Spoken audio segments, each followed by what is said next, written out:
Springtime gardening is often a race against nature, with delicate plants sprouting and growing faster than gardeners can keep up. One of the most time-consuming tasks is mulching, which requires precision to avoid damaging fragile shoots.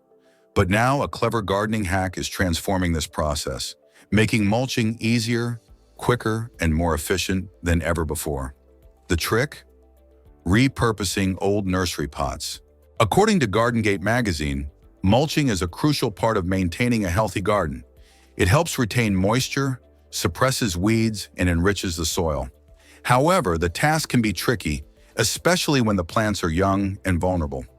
In a surprising twist, gardeners have discovered that placing plastic nursery pots over plants before mulching not only shields delicate shoots, but also speeds up the process. This simple yet effective solution allows gardeners to scatter mulch freely, knowing that their plants are safe from harm. What makes this hack particularly popular is the idea of repurposing old nursery pots that typically gather dust in sheds after a few planting seasons. Instead of letting these pots go to waste, gardeners can now put them to practical use, creating a more efficient workflow.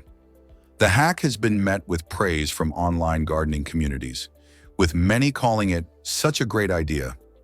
The convenience and time-saving aspect are what gardeners love most. It allows them to finish mulching quickly and move on to the more enjoyable parts of gardening. Beyond saving time, this hack could lead to healthier plants. Proper mulching improves soil health, helps retain moisture, and protects against weeds, vital elements for growing flourishing flowers, vegetables, or herbs. This clever trick not only improves the garden's overall health, but also gives gardeners more time to enjoy the fruits of their labor, making the gardening experience even more rewarding.